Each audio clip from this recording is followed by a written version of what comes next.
साथियों नमस्कार। आप सब देखना शुरू कर चुके हैं बीपी सिन्हा की चौपाल।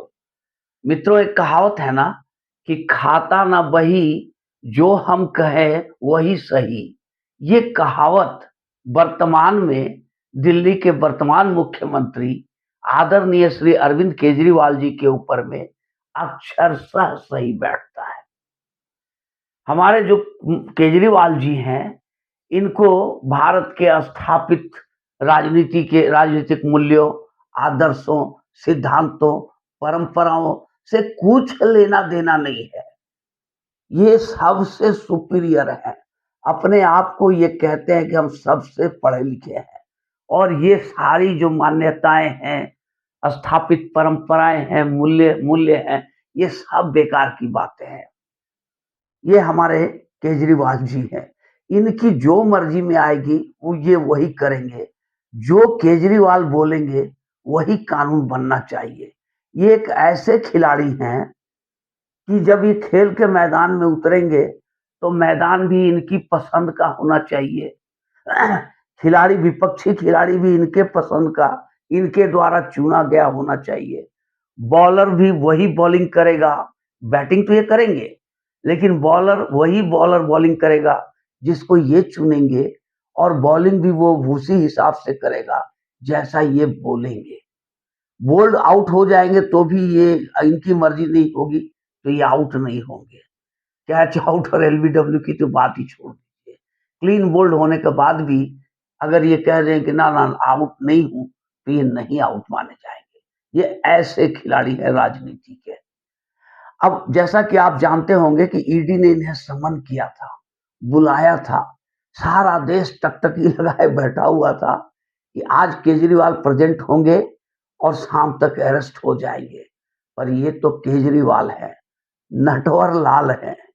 इनको और क्या-क्या कहा जाए। जिस इनके नामों की तो वो कहते हैं ना कि हरि अनंत हरि कथा अनंता, उसी तरह केजरी अनंत केजरी कथा अनंता।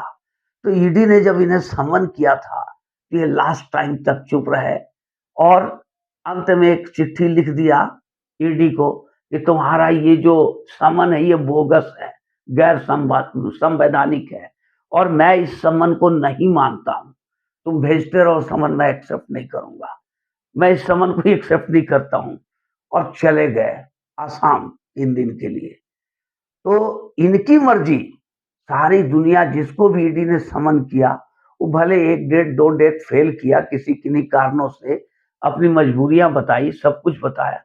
तो 1, 2, 3 डेट फेल किया, फिर भी वो ईडी के सामने प्रेज़ेंट हुआ।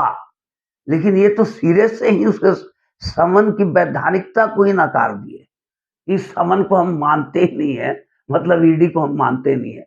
तुम्हारा सब पॉलिटिकल मोटिवेटेड है, ये समन इसे ये बोगस है, इसे वापस ले लो, हम नहीं मानते हैं और ना हम तुम्हारे यहाँ अटेंड करेंगे।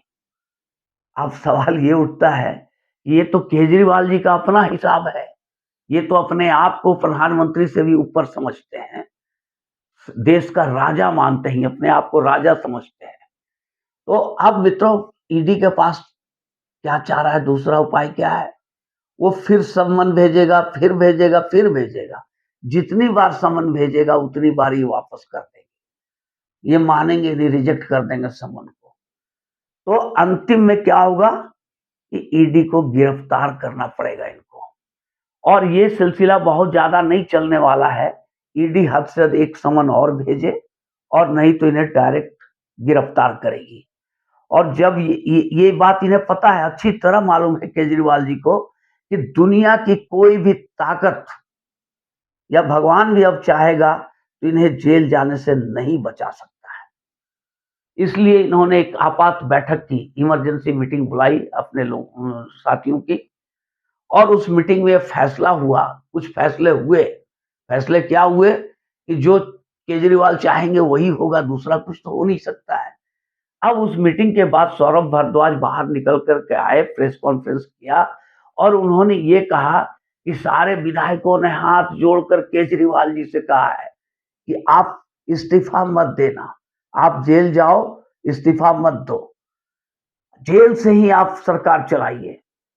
हम लोग अब ऐसा होगा कि अरविंद केजरीवाल जी जब जेल जाएंगे तो मुख्यमंत्री बने रहेंगे, इस्तीफा नहीं देंगे और जेल से ही हम लोग सरकार चलाएंगे। भला ऐसा भी कहीं होता है क्या? जेल किस लिए होता है? मीटिंग करने के लिए, सरकार चलाने के लिए। जेल होता है डिटेच करने के लिए। आप जितने भी, जैसे मनीष सिसोदिया को क्यों नहीं जमानत मिल रही है? कि ईडी ने स्थापित कर दिया कि किंग पिन है, मास्टरमाइंड है, अगर इसको छोड़ा गया तो सब लिपापोती कर देगा। तो जेल इसलिए भेजा जाता है कि आपको काट के अलग कर दिया जाए समाज से, और आप फिर वही जेल में आपकी दरबार लगेगी, आपके सेक्रेटरी आएंगे, आपके कैबिनेट के मिनिस्टर्स आएंगे और आप मीटिंग कर लेंगे। भला ये आप किस ख्यालों में गुम हैं? तो ये भी केजरीवाल भी जानते हैं कि ऐसा नहीं होने वाला है, फिर भी वो एक बवाल करना चाहते हैं, अपने आप को शहीद दिखाना चाहते हैं कि हम प्रधानमंत्री के खिलाफ बोलते हैं, प्रधानमंत्री हमको पसंद नहीं करते, इसलिए हमारे साथ ज्यादती हो रहा है और हमको जेल भेजा जा रहा है। पर होगा क्या कि जब केजरीवाल जेल चले जाएंगे, इस्तीफा तो देंगे नहीं, लास्ट में एलजी का एक रिपोर्ट जाएगा कि हाँ भाई, यहाँ जो मुख्यमंत्री थे वो तो चले गए, सॉरी, जेल में है और राजकाज ढीला चल रहा है, इसलिए अब इस पर एक व्यवस्था दी जाए, मतलब राष्ट्रपति शासन लगाया जाए और निश्चित रूप से राष्ट्रपति शासन लगेगी दिल्ली में। आप तीन बातें बिल्कुल क्लियर हैं। पहला है कि केजरीवाल को जेल जाना ही होगा हर कीमत पे। दूसरी बात है कि वो इस्तीफा देंगे नहीं, और तीसरी बात है कि जब इस्तीफा नहीं देंगे तो राष्ट्रपति शासन लगना ही लगना है दिल्ली में। बस चंद घंटों, चंद दिनों की बात है।